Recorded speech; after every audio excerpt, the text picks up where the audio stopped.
Gabby. I'm Alex. And I'm Cedar.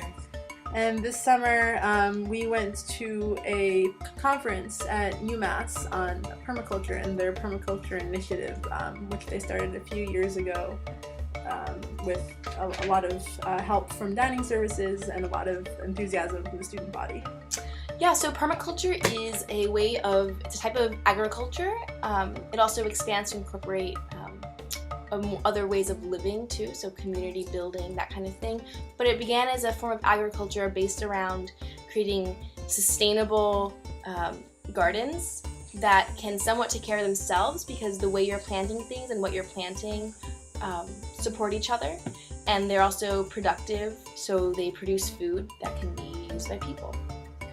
They're also meant to be like gathering spaces and a place where the community can come together, not only to work on the garden and learn about polyculture and the different plants, but also just to be a beautiful space that people can come together and hang out and relax. Yeah. So a couple of the things that we did at the conference, they focused a lot on what the individual groups that were coming to the conference could do to implement permaculture gardens on their college campuses. So there were students, but there were also administrators, and there was a lot of workshops on not only what permaculture is, but also how to get a garden going. One of the things that we noticed that UMass did quite well with their permaculture initiative was sort of like the marketing PR aspect.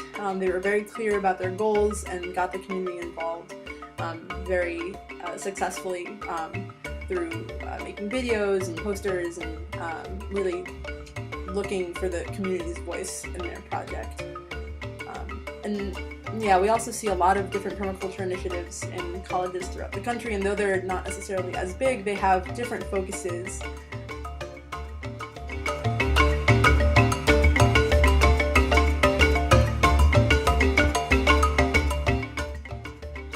Wellesley's permaculture garden is focused a lot more on academic work, and so the students there do a lot of research on the garden, so it's also a wonderful tool in that sense for scientific research.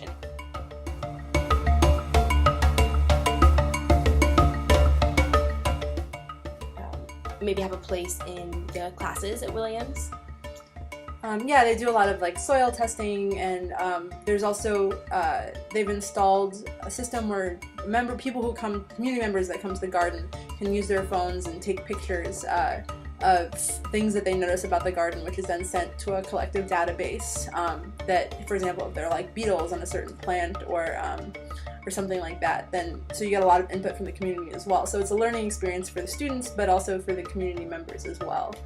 And it's also a great example because Wellesley is a smaller college campus, sort of like Williams is. And that was one thing that I think we thought about a lot while we were at this conference, because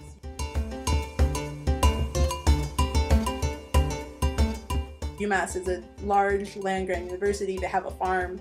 There's clearly a lot of support behind agriculture initiatives, both academic and otherwise. So we were sort of wondering how that would work with our sort of liberal arts mission at Williams.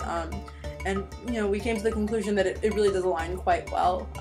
We think that both from an academic side, but also just sort of a more social side. I think the philosophy of permaculture is very pertinent to a 21st century education that takes into mind environmental problems and questions of sustainability and health and healthy eating and the sustainability of growing and stuff. And while we do have a garden on campus already, it's not really accessible to all students. So I think permaculture would give us a really powerful tool into building community at Williams and making other students and staff and community members all feel very involved in that process of working towards a sustainable future together.